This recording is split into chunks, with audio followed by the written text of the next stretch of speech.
Welcome to the Rundown. My name is Ryan. My name is Ray. We've had some pretty big news happen in the last week or so, Ray. Biggest news probably is LeBron is now going to the 76ers. Initial thoughts? I had a lot of mixed feelings about this. Surprise, for one, right? Like, of all the teams that were available to him, like we're talking Miami, right? A reunion with Miami, a reunion with Cleveland, potentially going to Golden State to play with his rival, Steph. And then what were the other teams that were floated? I mean, like Minnesota was loosely floated around out there. I think the Celtics were floated at one point as somebody too. But I think the biggest ones were definitely Miami and Cleveland, I think, were the ones percolating the most. And I mean, Philly was definitely up there, especially after I'm sorry that we have to bring this up, but acquired Jaylen Brown. You know, this is an inevitable conversation to be had for the near future. But I mean, like, Philly was on the radar without a doubt, but I was a little surprised that he went there. I was just surprised because I don't know. To me, like, okay, so Philly, in my opinion, is the most like championship ready roster, if that's what his intent was to pursue these last few years, right? But Ray, like, the Knicks in 5. The Knicks in 5. Nah, listen, once Philly acquired Jaylen Brown, I think that went out the window right there. Because I think that moved the needle for Philly in a great way. Everything, right? Everything is always barring Joel Embiid's health. Because unfortunately, we have large enough of a sample size now where that is just part of the conversation. Yeah, like, agreed. I can't even say like foregoing, like, I can't even assume a situation in which he's fully healthy, because that is not the norm for him, for this team. They're more used to playing games without him, right? So when I look at this team and like their potential, I kind of have to just assume that we're going to get like 60% of Joel Embiid, right? 50 to 60%. Yeah. But even with that, like, I think this team is the most set up for success out of any of the teams that he could have joined. So in that sense, not surprising, but Philly, he doesn't have any ties to Philly, which I think is why I was surprised. Like, I thought he was going to go the sentimental route and go back to Cleveland. Go the sentimental route, like maybe go back to Miami. Yeah. Did the Olympics with Steph. I know he had a good time doing that. Like, everybody was excited to see the two of them play together. So I thought that maybe like the aura of that might carry over and he could be convinced to go play in Golden State. But no, he went Philly. So he is unapologetically saying, I'm ring chasing. I'm trying to get a ring one of these last few years. So I think that's what it boiled down to for him. I know in theory this makes them a more complete team. Like, I don't doubt what LeBron brings to a team. He's one of the best to ever do it, you know, top 5 for sure. He's not my number 1, but definitely top 5. You know, one of the certainly I would probably say the greatest player of my generation. Our generation, I should say, even though I won't give you too much pushback on that. No, I mean, I think the only pushback somebody says is then Kobe. And then that starts that whole discussion of who's better. But I think, you know, for me, I'm also looking at him as this is an aging guy. This is a guy that, like, he does bring a lot to the team, but if you're trying to build, if you're trying to create legacy, team legacy, is this really how you do it with a player who's going to be done in one season? Listen, he signed a 2-year deal in his defense. 2 I years. Thought he said he was only going to do 1. 2 years. If he doesn't get the ring the first time.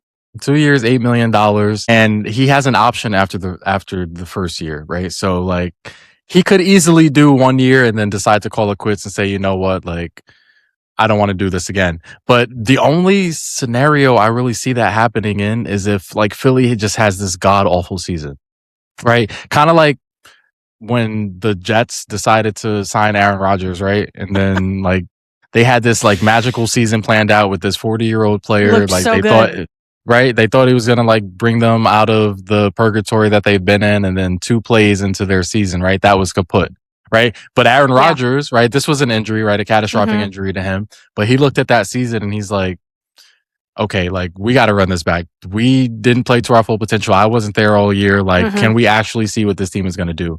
Now, if that happens to LeBron and Philly and they just have a catastrophic season, I don't see him coming back. I can Well, see him Aaron would easily just probably tell walking you. away from that. Aaron would probably tell you that was a mistake. He came back to the Jets and they did nothing. Right. So, Absolutely. you Yeah. know, I don't Did know. more of nothing. I really think I think the X factor and how well the 76ers do is not how well does LeBron play, but I think back to your point is about Embiid. Is he healthy? Can he stay healthy?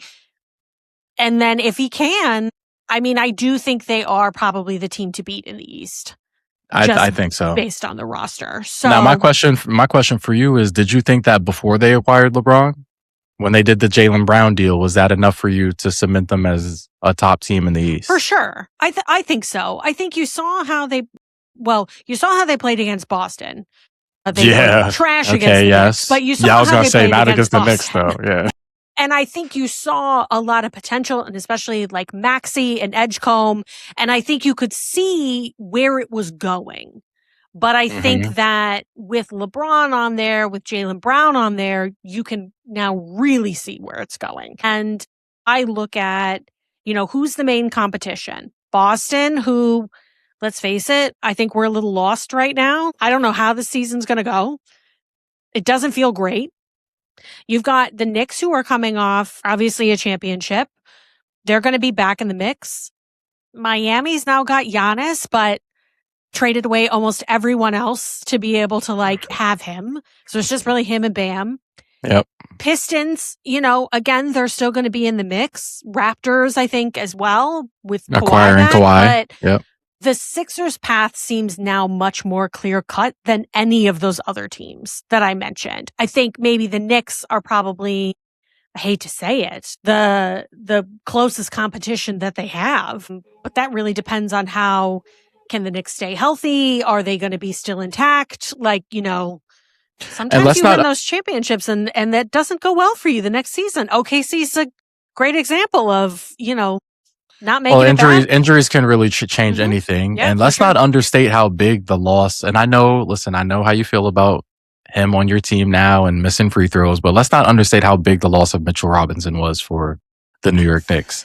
It's a huge piece. I understand that you don't like his game. He's not out there to be an offensive player. Like, he's out there to be scrappy, give boards for them, and he played his role perfectly. He did. Honestly. So, I think that was a huge loss for them going into the next season. I do still think they're a top 2 team in the East. I'd have them under Philly now, but the Knicks are still going to be players there. Like, I no longer have anything negatives to say about Jalen Brunson. Not that I ever really did, besides the fact that he plays for the Knicks. Mm-hmm. But he has shown me enough to where. No, literally, I don't have no problem with Brunson. I just wish he didn't play for the Knicks. He foul baits a little too much for me, but he does. Yeah.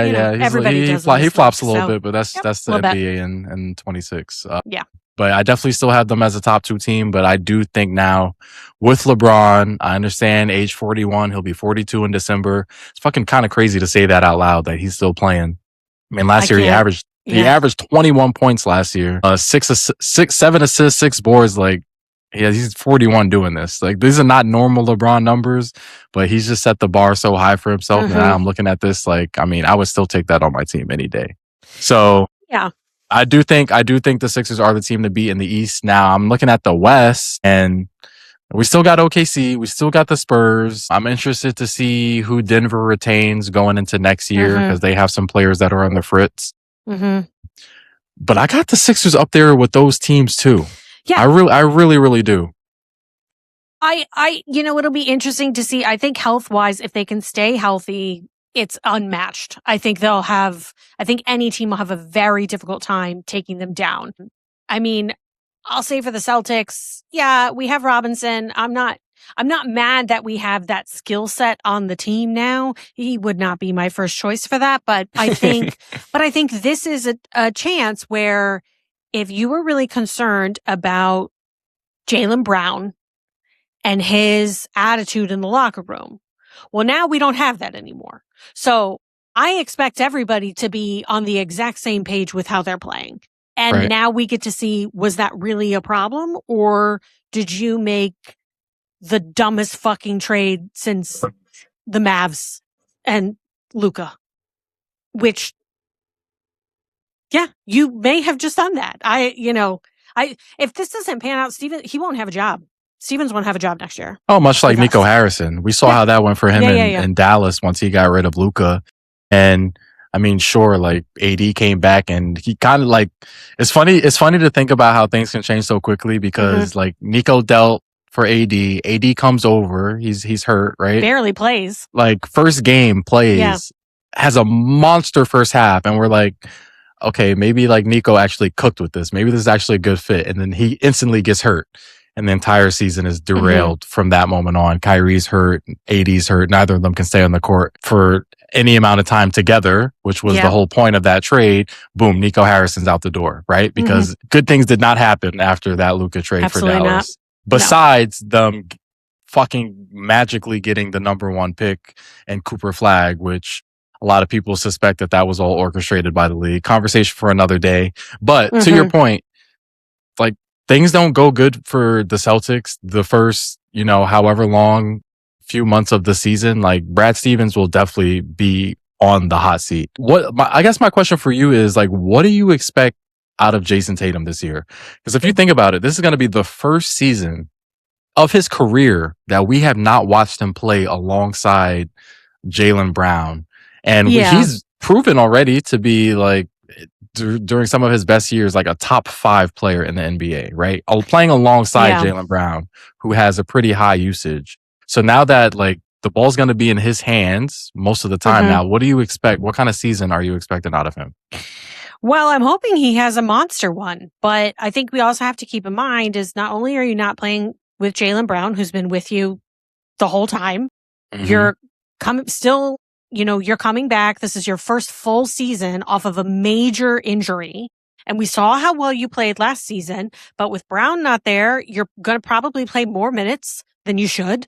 Like I something worry they'll definitely about have to keep an eye his on. health. I don't necessarily worry about his, scoring percentages. I think he's going to be okay in that sense, but I do worry about how many minutes he's going to see. And then, the load management of it all as well. Like, what season are we setting up for ourselves? And you're telling me that the person who's supposed to be, his go-to guy is Paul George? Again, I don't want to spend a whole episode hating Paul George because I definitely did that the last time, but like, I don't know. I think the Celtics to me are, I don't want to go in so negatively that I say that the season's a wash because obviously the season hasn't even started yet. I don't feel that way at all. I do think we're going to get a good glimpse into what will happen within the first 2 to 3 months of the season. And then I think we're going to know, okay, is this a time where we, have to do a lot of like trading, like mid-season, like what do we need to do to kind of pick up the pace here? So I think it's a real wait and see. But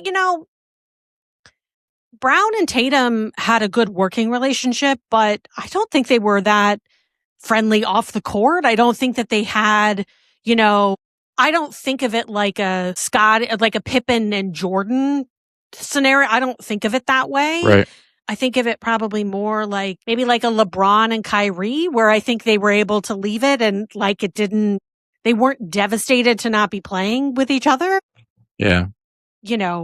But I think we'll have to see because this is a real test. I think this is a real test season for Tatum. I think he'll rise to the occasion, but I would be lying if I said I wasn't nervous. And I think I'm going into the season nervous rather than confident.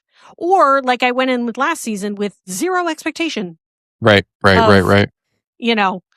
Of what this was going to be. So we'll have to see. I think you have a couple of things working in your favor going into next season. One, you still have Jason Tatum, right? Sure. Who I still believe to be the better of the two when we're discussing Jason Tatum and Jaylen Brown. As long as Jason Tatum is healthy and on the floor, your team has a good shot of winning any basketball game. That's how good he is.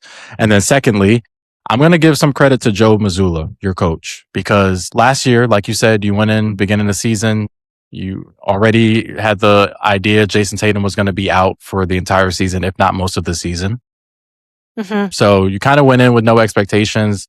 Jaylen Brown, let's see what you can do for us. Now, Jaylen Brown was a huge part of your success last year, but Joe Mazzulla is a damn good coach, and he's a championship winning coach. And I think we got to give him some credit for how he held that team together last year before Tatum's injury. When Tatum came back, he kind of glued those guys together to bring him back in. So I think with him staying there and just having that history with that team and the core players still being there outside of Jaylen Brown, I definitely think he'll have them contending in the East for sure. Mm-hmm. I don't think they won't be a contender, but it will be a real test.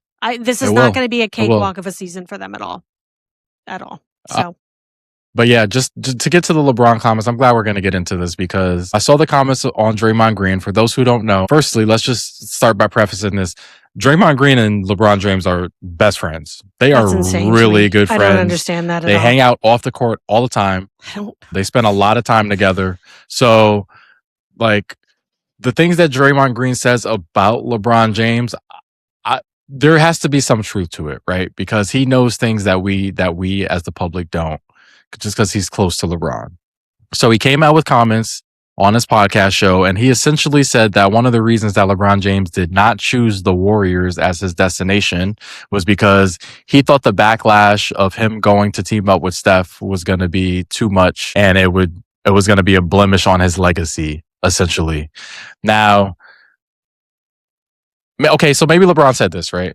Like maybe that is his own reasoning, right? Maybe he truly does believe that, but I got to tell you, like, I saw the conversation on social media before LeBron made his decision, and when the Warriors actually were one of the top choices for where people speculated he was going to land.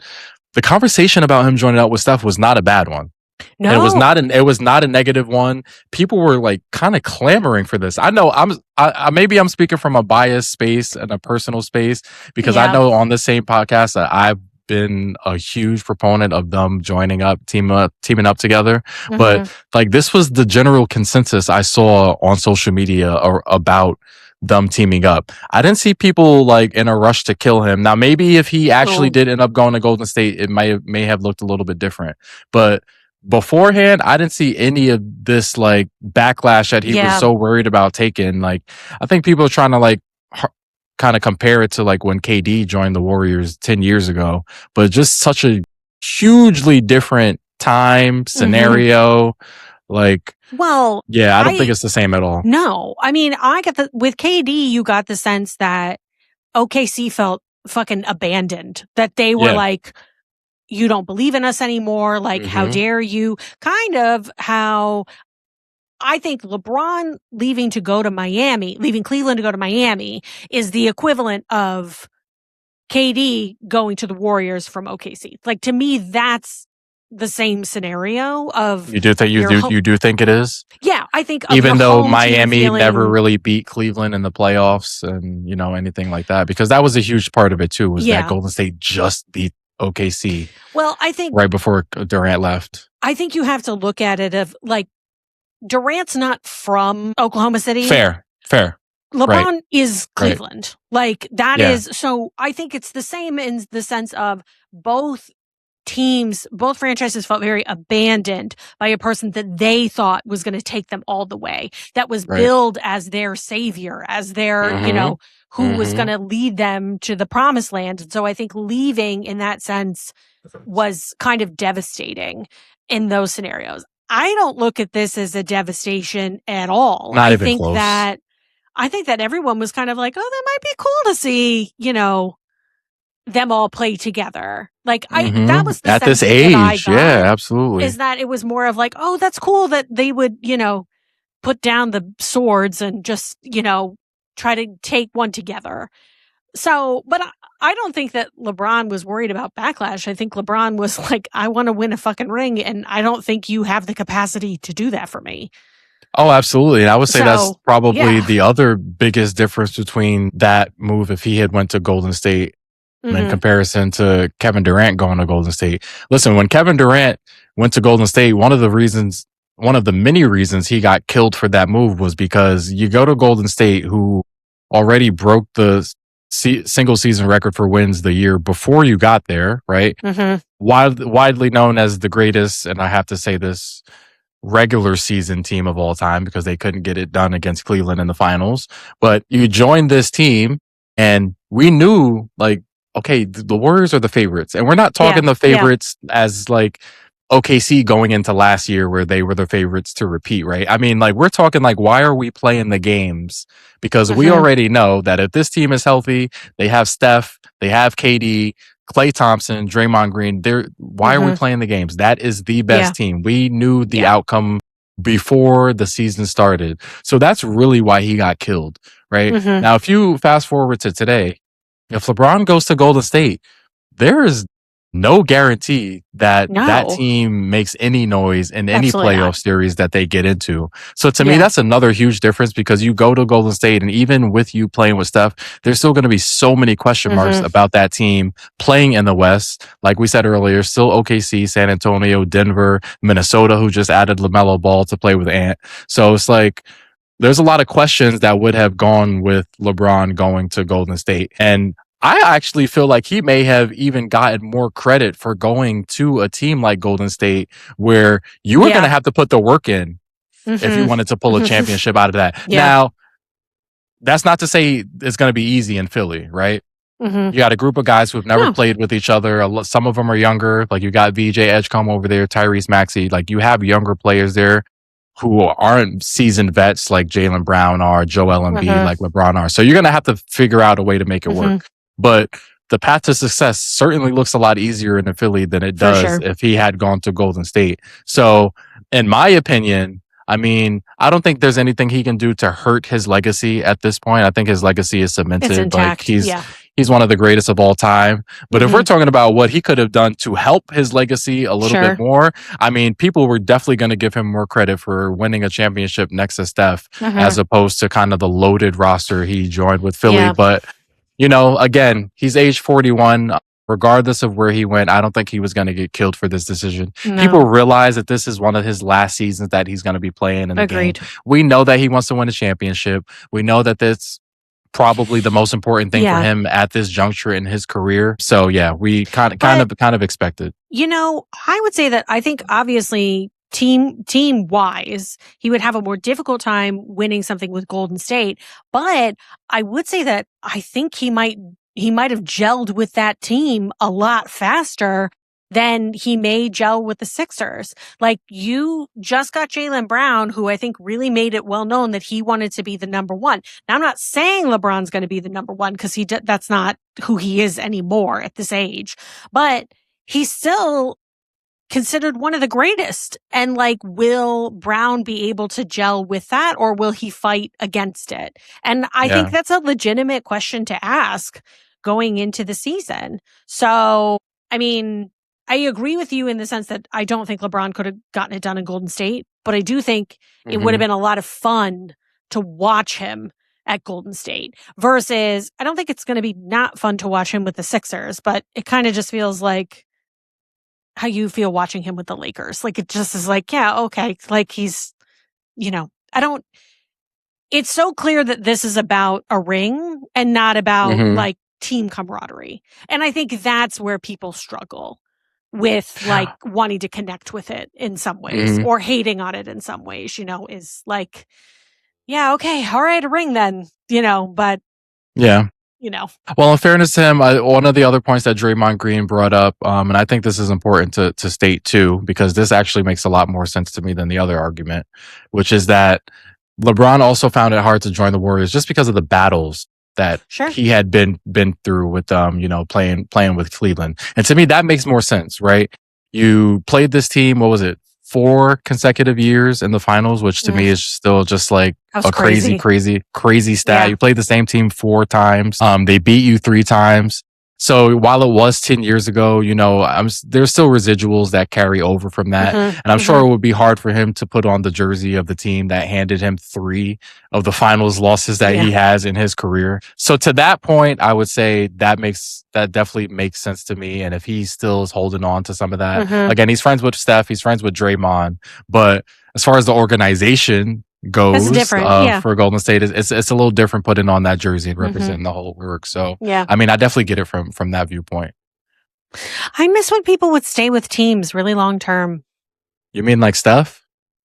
Well, I mean, you know, kudos to him. Okay, are you ready for me to give Steph some flowers? I think that's really commendable. I love that. And I'm I love happy that. that he's having that space to be able to do that. Because I do think Mm-hmm. I don't It I don't feel matters, it though, you know? happens. Yeah, I don't think it happens as much in basketball as it does. Like I think like in football, like I think it's more likely to happen in the NFL than basketball. But But hey, you know, honestly, come on, can we just keep it a buck? Like, LeBron is one of the reasons why it doesn't happen in basketball as much as it used to. Because if you yeah, think I like don't pre disagree with that. LeBron, like, Mm-hmm. yes, there were movement with superstars, but like Sure. Tim Duncan, Kobe Bryant, Mm-hmm. like these Dirk, like Mm-hmm. these guys played forever Yeah. with their franchises. They didn't move teams, like Yeah. searching for where was the best opportunity to get a Mm-hmm. ring. And I think once LeBron did that, from moving from Cleveland to Miami, he kind of opened the Mm-hmm. door to where it's like, okay, well, LeBron did it. I see superstars that Mm-hmm. are trying to like make the best decision for their careers to put them in a Mm-hmm. championship Yeah. contention window. Like, I'm going to do it now. And then once Mm-hmm. KD did it, I think, it's just like that really opened the floodgates. Well, yeah. And I think it hasn't been helped by the college, by the portal, the transfer portal in college. Mm-hmm, You can have a mm-hmm. person who plays for like 3 different teams in college. There's no loyalty in, and I'm not No, saying there's not, that's, but that's not just on the players' end because no, we've there's seen a, some crazy. I mean, if you just look, we just talked about the Luca trade, right? Like yeah, we yeah, thought yeah. Luca was going to be the next Dirk in Dallas, the same franchise. So like Mm-hmm. when he got traded, I Yeah. think I heard a lot of players say, "Damn, if Luca's getting traded, Yeah. anybody can get traded." And I think that is another part of why Mm-hmm. these players are like, "Listen, like Well, I could get traded, so why would yeah. I have loyalty to this organization?" Giannis, I think another one of, I think people thought he was going Mhm. to just retire in Milwaukee, that was going to be his Yeah, yeah. resting place, Yeah, especially after winning them a championship. Mm-hmm. Mm-hmm. But, we'll have to see. I think it makes for, He'll still get a statue over there. oh, He'll still get a statue over there. Yeah. I don't, well, I mean, he did win them a championship. So like, Championship, couple MVPs. Yeah. The MVPs is Well, really what solidified Wisconsin it. is a forgiving place as Favre has come back. Rodgers will also come back and get retired and, yep. And be welcomed. Yep. You're right. Yep. Yeah. So we'll have to see. But I think it makes for an interesting season. I think this has been one of the most interesting off seasons I think I've seen in a long time from the NBA. So I'm excited to see where it goes. But speaking of trades, MLB trade deadline looms. Just a couple days away, Ryan. Mets are going to do nothing. Oh, the Mets will do something, but they will be selling. They are not buyers at this deadline. No. The Mets are sellers. And the first domino that fell today was them trading away one of their actually better relievers in AJ Minter. Traded him to the Twins. He hadn't had a great season this year and was injured last. I don't know. I mean, I'm not mad about that. Yeah, I mean, well, your bullpen's not great, and I will say AJ Minter was probably nothing's good. One of the better pieces in your bullpen, but probably. Yeah. Yeah, I think this opens the floodgates for the Mets. Freddie Peralta. It's kind of Ryan. It's just like, yeah, you guys just got Freddie Peralta. Like, we started one of the first episodes of this pod forecasting what the season was going to look like for the Mets. We spoke about what a huge addition Freddie Peralta was in that starting rotation, and just a few months removed from that conversation, now he is one of their biggest trade assets. I just want to say that I feel like we started talking in the off season on the pod about the Mets, and you and Arliss as well. When he was on there was a lot of excitement about the Mets, and I was like I don't know, guys. And I hate that I'm right. Like, these are scenarios, and like, I know that people listening to this are like, she does not like to be wrong. Sometimes I love to be wrong. Nothing would have made me There are certain things that we like to be proven wrong about.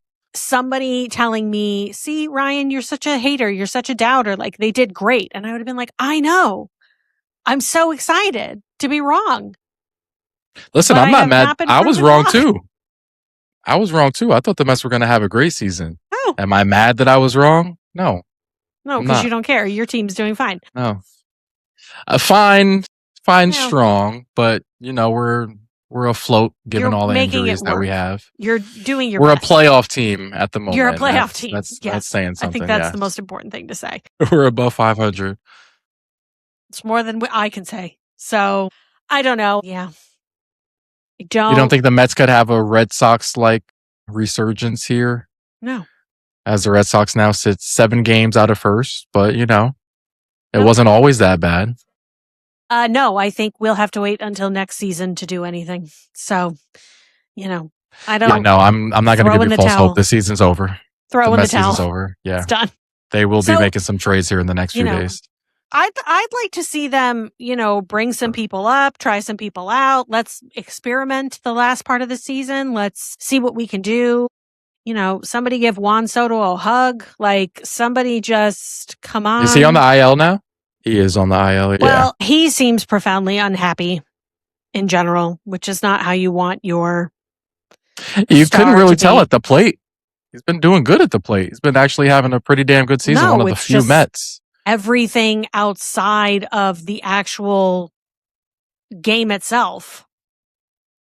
And I can't blame him. I can't blame him for not being happy.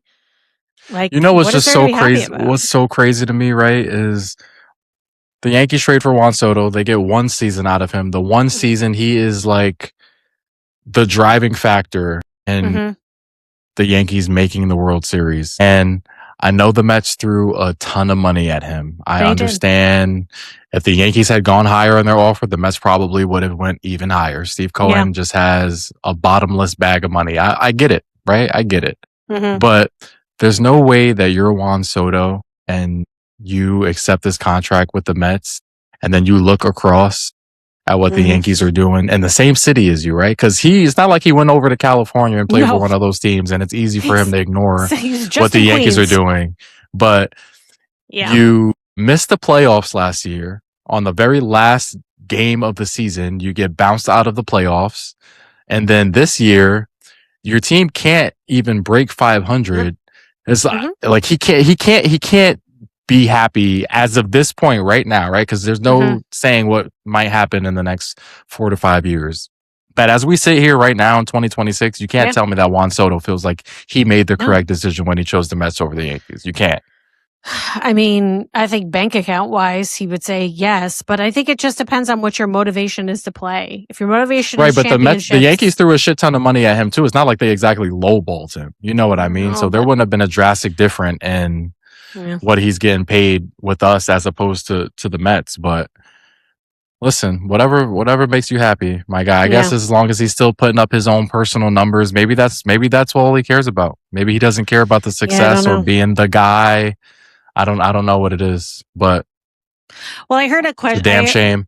I was watching a reel. This is switching gears slightly, but I did see a reel the other day, and somebody was asking, like, would you rather be Eli Manning or Dan Marino?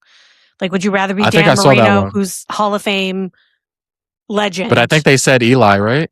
Yeah. I forget who was discussing it. I saw the same thing. Yeah, no, I saw the same thing. Why wouldn't you want to be, So, I mean, I feel like it's a similar question Soto, he kind of cemented his legacy by winning the championship with the Nationals in 2019. I want to say that was his rookie year too, right? And in baseball, it's hard because it's such a team sport.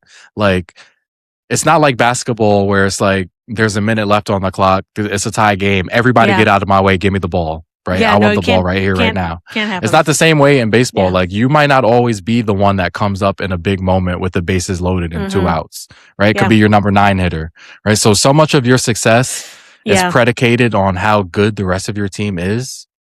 But like, Juan Soto got lucky because he could retire today and say that he's a champion, right? And not a lot of elite. There are a lot of elite players can say that, but not all elite players can say that they have won championships. So maybe he got that championship with the Nationals in 2019, and the rest of his career now to him is just about putting up stats, making a shit ton of money, and that's just, my legacy is already made because I did that so early on. Yeah, who knows? Hope that's not the case, but could also see that being the case. You do have to hope that, yes. Yeah. Well, I think the big question... Just trade him back to the Yankees. Trade him back to the Yankees. It'll be just fine. Listen, you might get Lindor, so I don't know what you... I'm not too optimistic on that, but I wouldn't be opposed to it either. Are the Mets really willing to move on from Lindor? You think they're not, and then they do the dumbest shit you've ever imagined. And then you're like, well, yeah, that made a lot of sense. Of course they did that. They're the Mets. I don't know. But you know what? Does that fix your shortstop problem? Yeah, listen. Where does that put Volpe?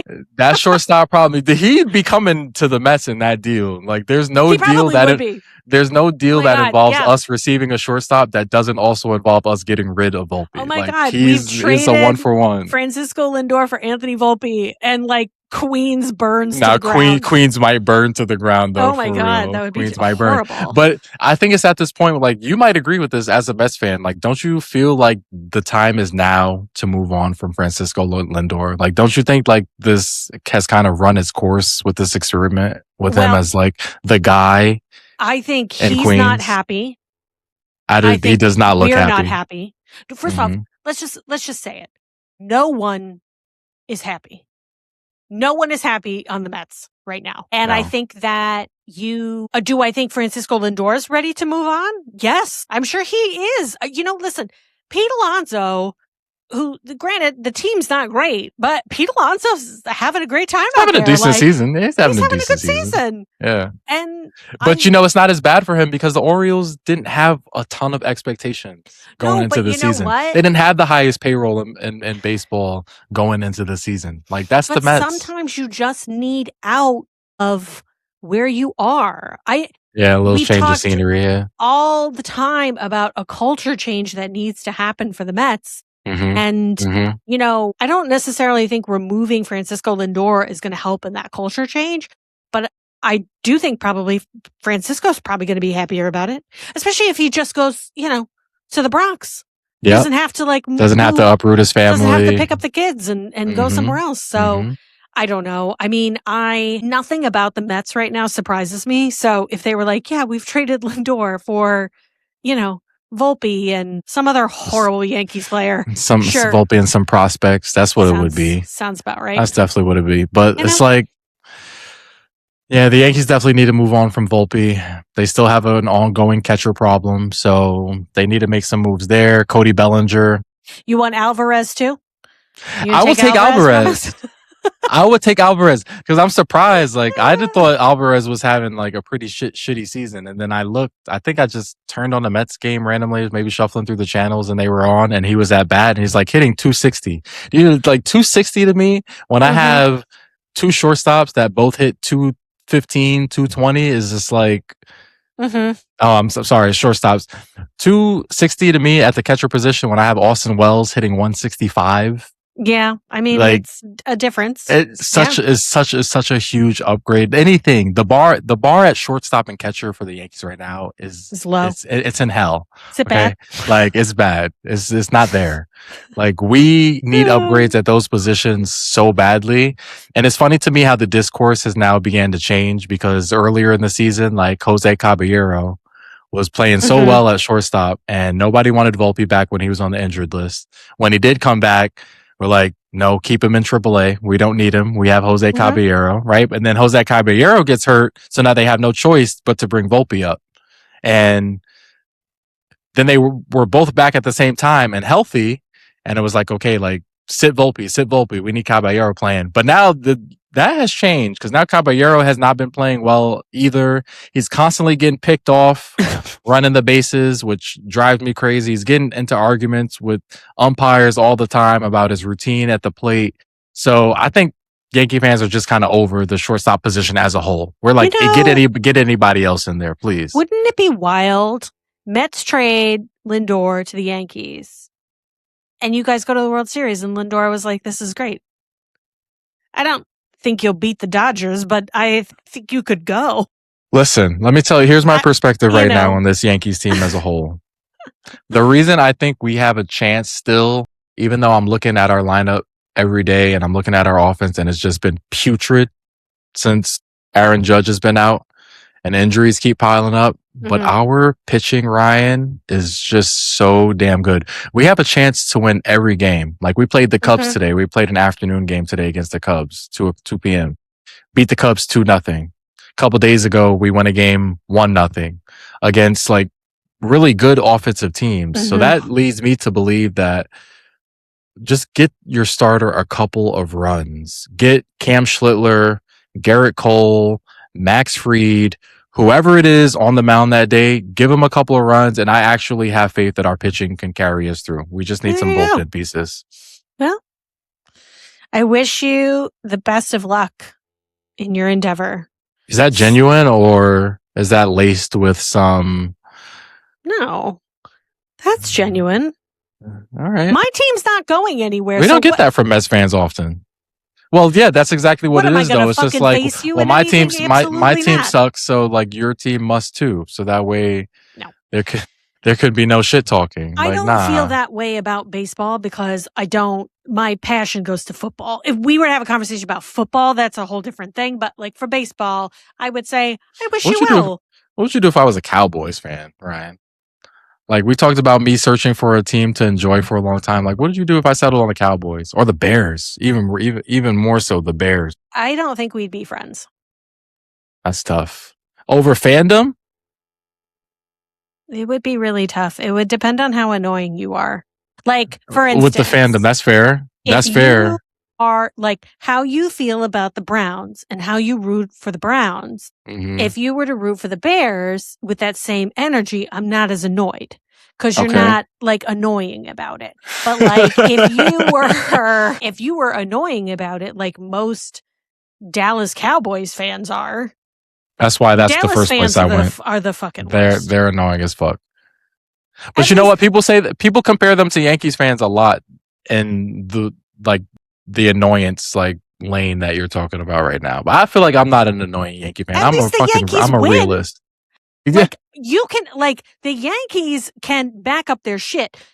Every year I have to hear on all of the networks and all of the podcasts, it's like everybody has like a dedicated hour of how it's finally going to be the time for the Cowboys. It's not fucking time for the Cowboys. They're going to fuck it up every time like they always do. They do it every time. They might play well during the regular season, but come playoffs.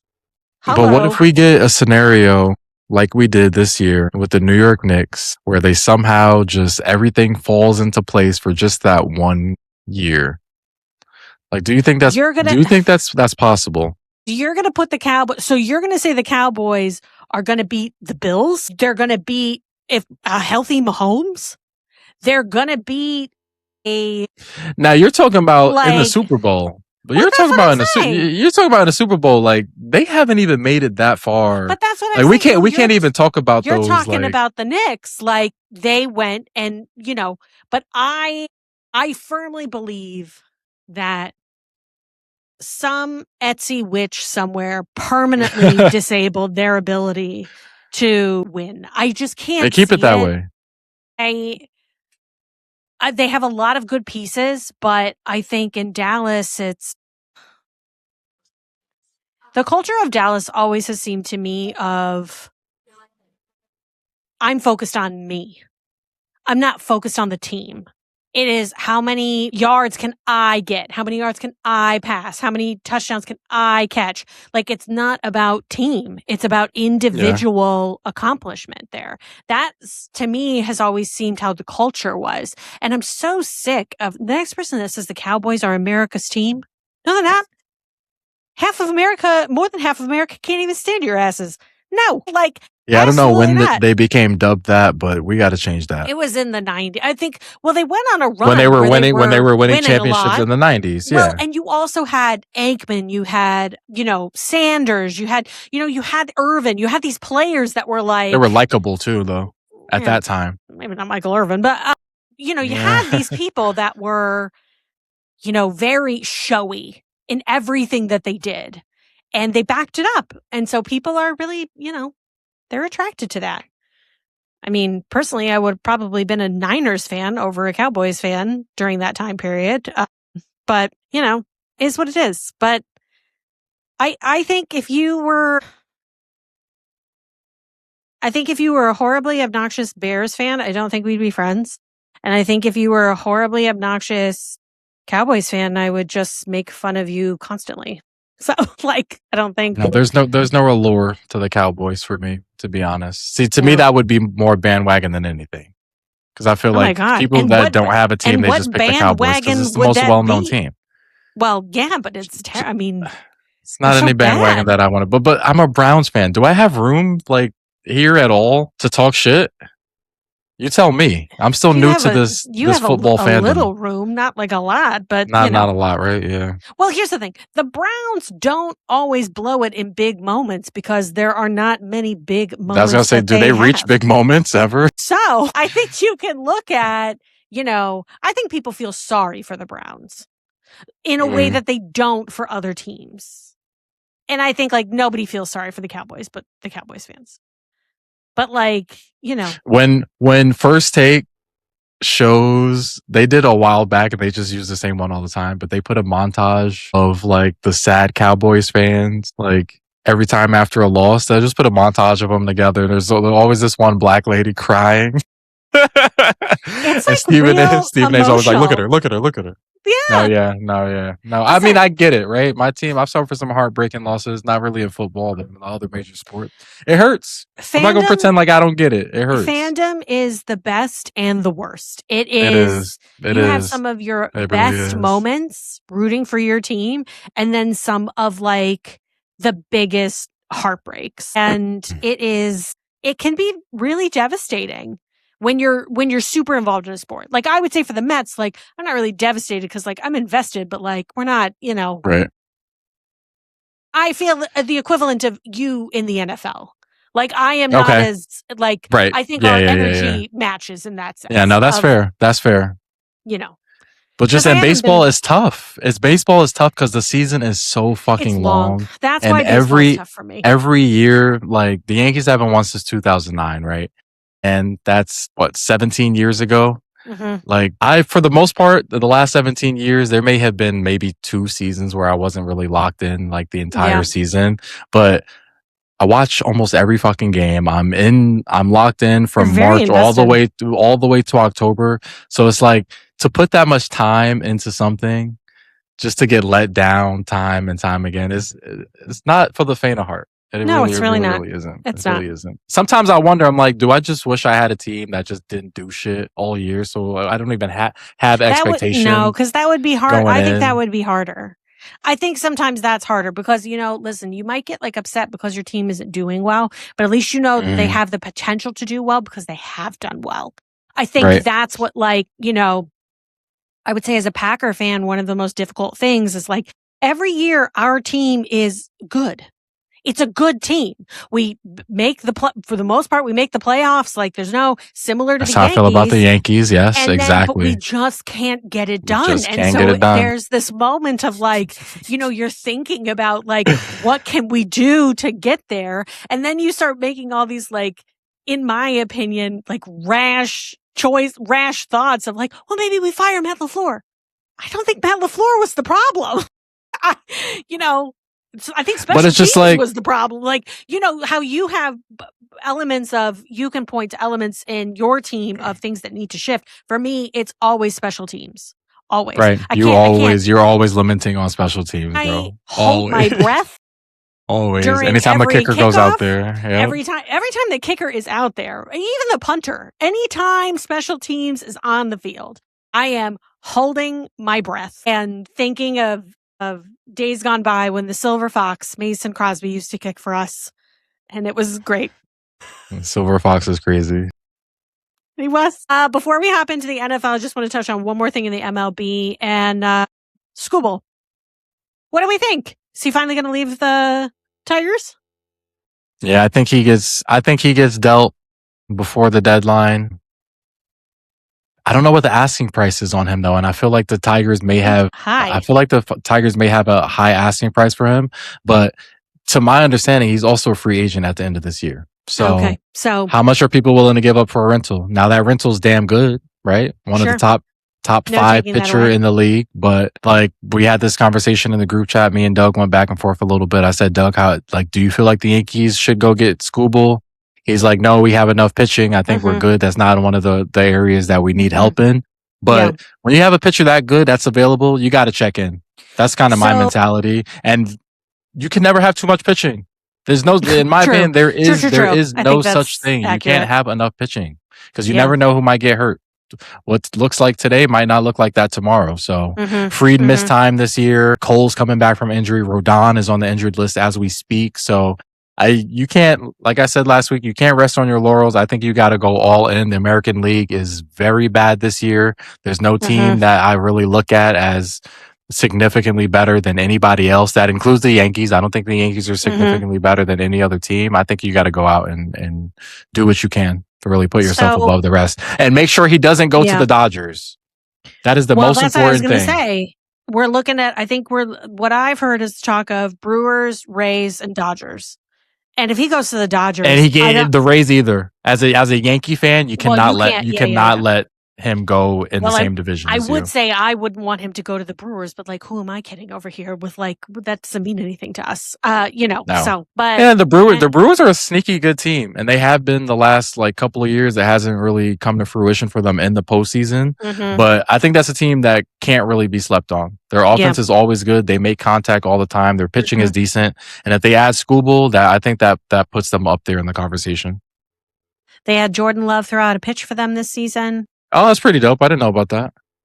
He did it, and then as he was leaving the mound, they all did a chant of "Go Pack, Go." They all did the nice. Yeah, I do like that. There are times when like the Packer players will also go to like Bucks games.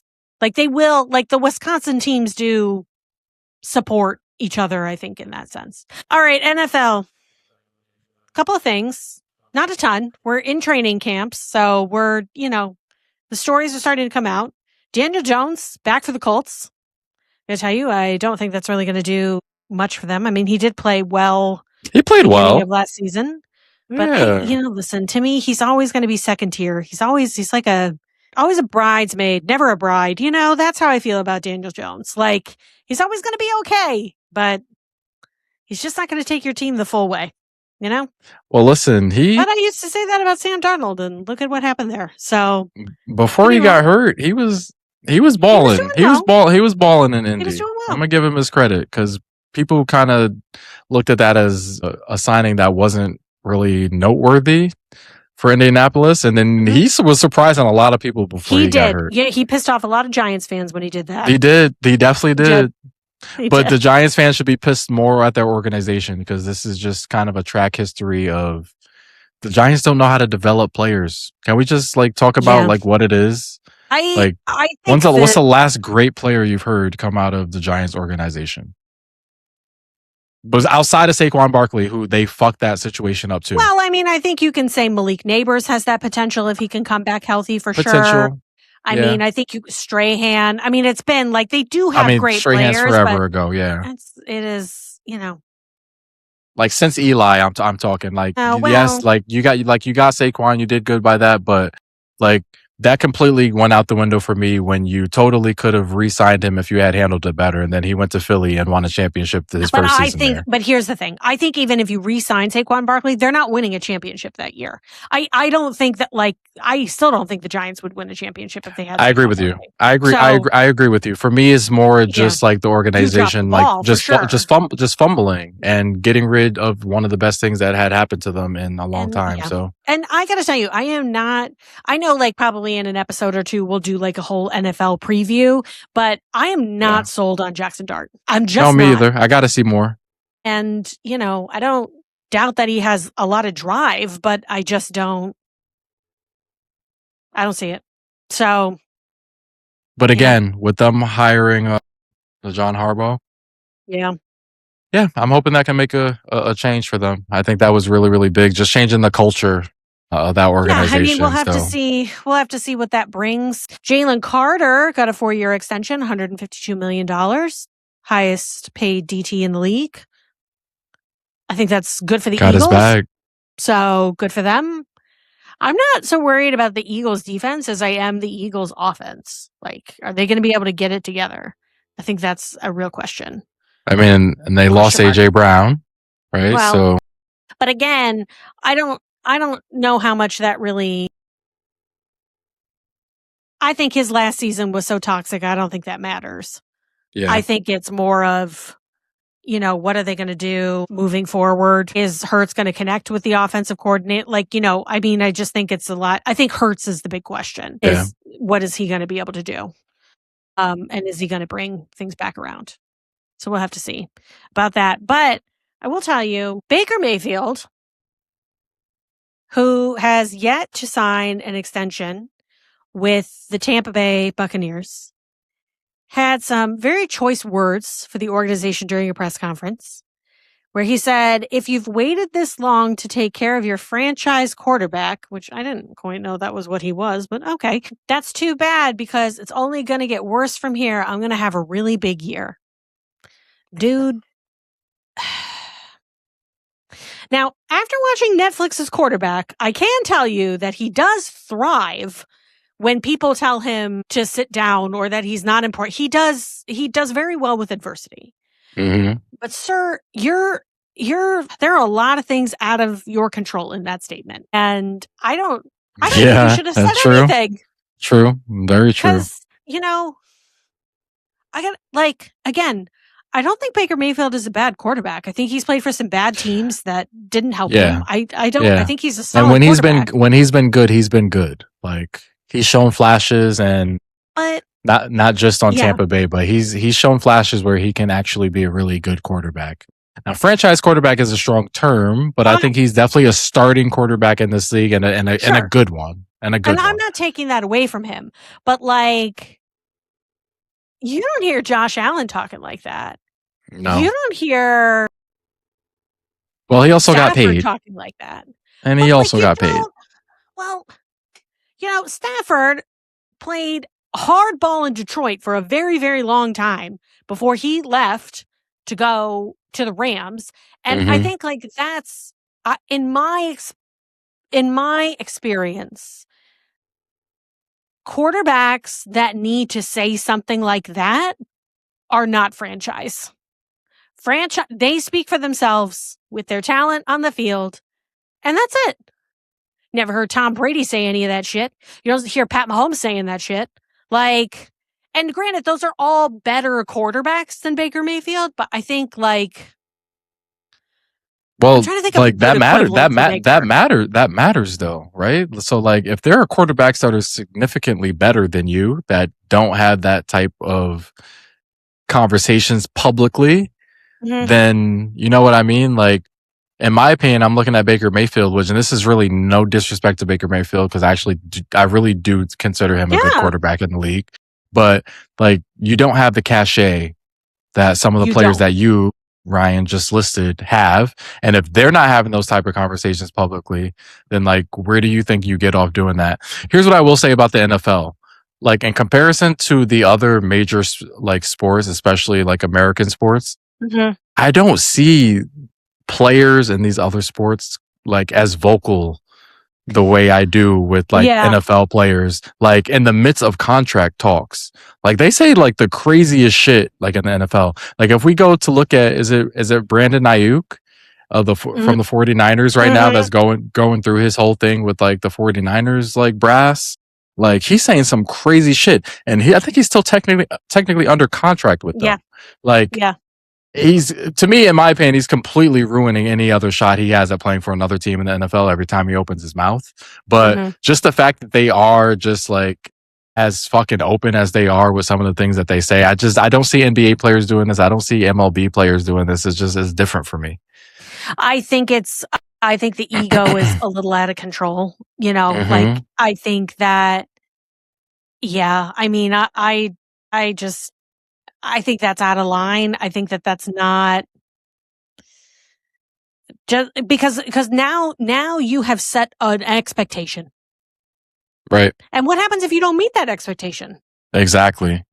And exactly. Are they going to want to pay you if you don't meet whatever that is?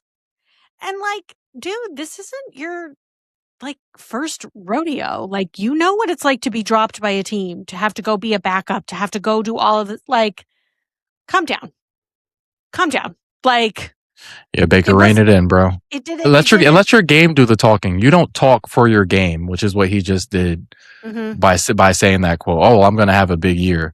No, you let your play on the field do that, and then you come back to the table, or your agent comes back to the table, and you say, "Look at what I just did this last season. You need to pay me."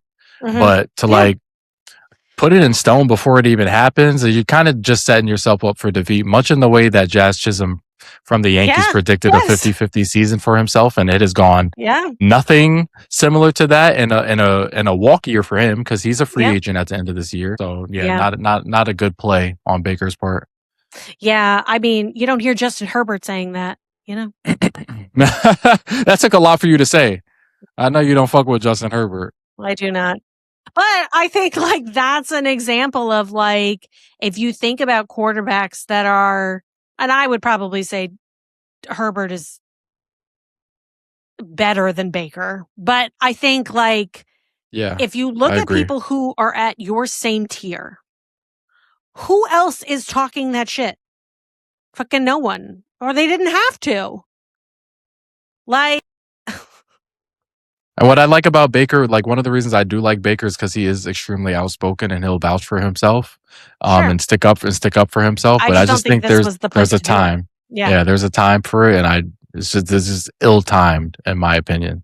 You keep those Yeah. conversations private. You go out this season, you ball, and then if the Bucks don't want to pay you, there will be other teams willing to pay you. There are other Mhm. teams out there that need quarterbacks of your caliber, and they'll throw money at you. The money in the NFL Yeah. right now is stupid. The money is Yeah. ridiculous. Every day it seems like there's a new bar being set for like what a certain tier of players Mhm. should be making, and that bar just continues to get higher and higher. So Baker, But you're going to get paid, dog. yeah. But It doesn't have even to be by I would Tampa. say to that is you have not shown that that's necessarily the money you should be making. Because I bet you if they did make Baker Mayfield an outrageous offer, the commentary would be, is Baker Mayfield worth all that Worth money? that money, right? 100%. 100%. Because and I think that happens with people's contracts all the time. Like, I think Yeah. there are people We're who going to look at compare them Jordan. to their Yeah. contemporaries. Well, I think there are people who look at Jordan Love's contract and go, because there was a moment where he was the highest paid quarterback in the NFL.